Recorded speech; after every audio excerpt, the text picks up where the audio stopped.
Welcome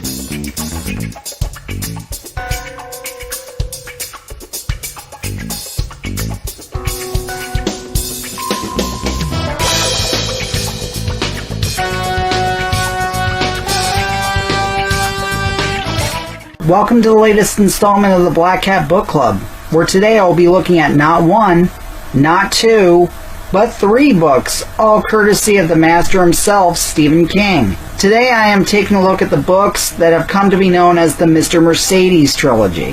The first book, Mr. Mercedes, has an interesting genesis. During his Chancellor's Speaker Series talk at the University of Massachusetts Lowell on December 7, 2012, Stephen King indicated that he was writing a crime novel about a retired police detective being taunted by a murderer. With a working title, Mr. Mercedes, and inspired by a real-life event about a woman driving her car into a McDonald's, it was originally meant to be a short story just a few pages long. Describing the novel for an interview with USA Today, published on September 18, 2013, Stephen King said that while it was started prior to the Boston Marathon bombings, Mr. Mercedes involved a terrorist plot which is too creepily close for comfort. But anyway, the first novel, Mr. Mercedes, opens with many jobless people standing in line for a job fair, but then a Mercedes plows into the crowd, killing 8 people and severely injuring many. Bill.Hodges, a recently retired detective from the local police department living the life of a retiree, receives a letter from an individual claiming to be the person responsible for the incident, in which he refers to himself as Mr. Mercedes. As far as Bill.Hodges goes, he's in his 60s, he's divorced, he's lonely, and he's fed up with his life, occasionally considering suicide. The Mr. Mercedes incident had taken place at the end of Hodges' career and was still unresolved when he retired. Mr. Mercedes knows details of the murder and also mentions Olivia Trilogy, from whom he had stolen a Mercedes. Olivia had committed suicide soon after the massacre out of guilt. However, Hodges is intrigued and starts to investigate the case instead of turning the letter over to the police. Brady Hartsfield, who is revealed to be Mr. Mercedes, is an emotionally disturbed man in his late 20s who lost his father at age 8 and actually killed his mentally handicapped brother at his mother's prompting when he was a young boy. He now lives with and has an incestuous relationship with his alcoholic mother. You listening to this, TLC? There's another show idea for you. And works in an electronics shop and has an ice cream seller.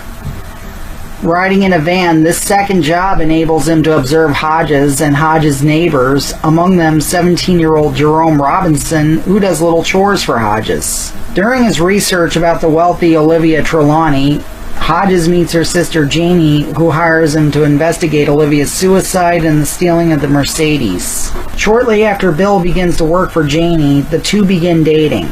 Hodges finds out, with the help of bright computer-savvy Jerome, how Mr. Mercedes stole the car and then drove Olivia to suicide by leaving eerie sound files on her computer that were set to go off at unpredictable times, which worked on her feelings of guilt.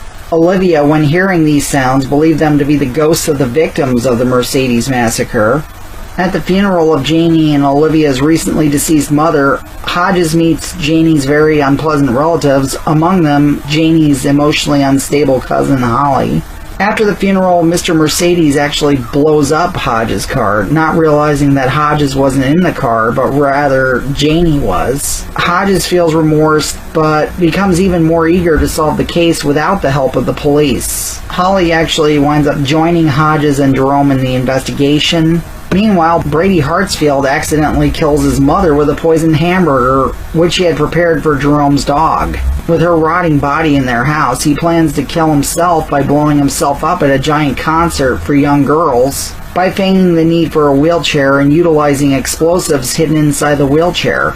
Wonder if the writers of Batman vs. Superman ripped that off for that bombing scene in Congress. Jerome, Bill, and Holly manage to uncover Brady's real identity and search his computer hard drives, and they eventually find out that the target is the concert, and the trio rush to the concert venue to stop him. However, before they can, Hodges suffers from a heart attack and is unable to venture into the concert with Holly and Jerome, but actually they continue on, to which Holly finally locates Brady, and then delivers several harsh blows to his head using a sock filled with ball bearings, which Bill likes to call his happy slapper, which results in Brady being left unconscious on the concert room floor, pretty much in a vegetative state. But eventually Hodges, who had been saved by concert staff Holly and Jerome, have a picnic to discuss the recently transpired events, for which Bill learned he will not be facing criminal charges for his actions regarding the investigation, and they receive a medal from the city congratulating them on their work, while the novel ends with Brady waking up in the hospital asking for his mother. Then a year later comes the second novel in the series called Finders Keepers, which is actually the name of the detective agency that Bill.Hodges sets up following the events of Mr. Mercedes.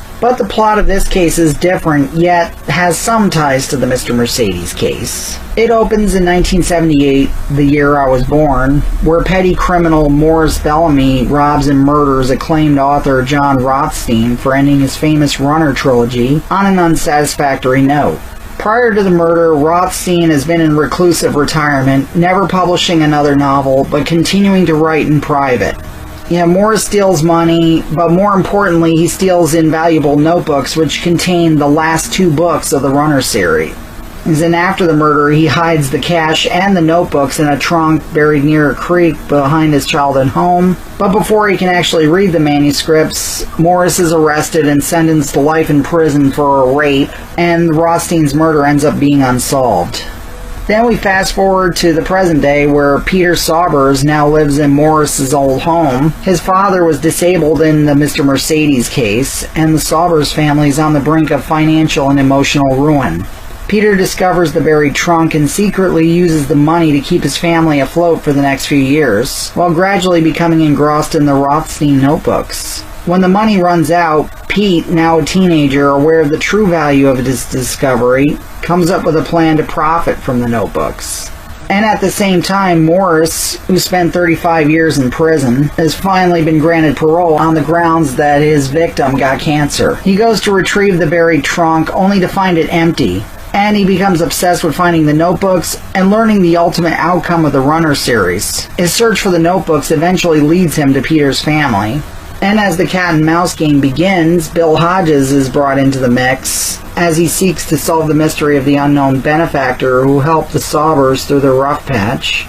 Well, he knows Peter is hiding something, but he doesn't know that the missing piece of the puzzle is actually the answer to the decade-old cold case of John Rothstein's murder. And now we move on to the latest installment, End of Watch, which has been billed as the final installment of the Mr. Mercedes saga, in which it begins with retired detective Bill.Hodges, now suffering from pancreatic cancer, and given only months to live. All the dead are connected by a common thread, in which each of them have been in contact with Brady Hartsfield, aka Mr. Mercedes, who for the last several years has been in a coma. However, the staff at the hospital where he's been residing believe that he's recovering, and that he may be faking his injuries to avoid trial, except that everyone who gets too close to proving the suspicion seems to disappear. After his head injury, Brady found himself gaining new abilities, including the power to move small objects with his mind and the ability to enter the bodies of certain people susceptible to his mental domination. Brady has been crafting a plan to finish his murderous work by creating a hypnotic video game app that heightens the user's susceptibility. Once the users are in his control, he will use the app to dominate their minds and persuade them to kill themselves. In this case, his targets are the very teenagers who escaped his little plot to destroy the concert venue, and his ultimate goal is to lure Hodges into the game and exact revenge. And he uses the body of both a corrupt neurosurgeon and a hospital librarian as puppets, a la Jason Goes to Hell, to do his dirty work and to misdirect the police while he makes his final move to destroy Hodges, while at the same time he's unaware that Hodges is already racing the clock against his own death. As a result of the success of this trilogy, in January of last year, it was announced that Mr. Mercedes would be turned into a limited TV series, with David E. Kelley slated to write the project, and Stephen King is an executive producer. The 10-episode series is slated to air via AT&T Universe and DirecTV sometime in 2018. As far as the book version of the trilogy goes, this is a pretty good trilogy of books, and as a crime novel buff as well as a Stephen King buff, I highly recommend this series. And as I mentioned the last few times I spotlighted Stephen King stuff on here, very rarely does he write a bad book. And also, he's pretty entertaining on Facebook and Twitter as well, especially the posts he makes about his dog. Yeah, good old Molly, the thing of evil. So there you go, another installment of the Black Cat Book Club in the books, and hopefully there will be more of these in the future.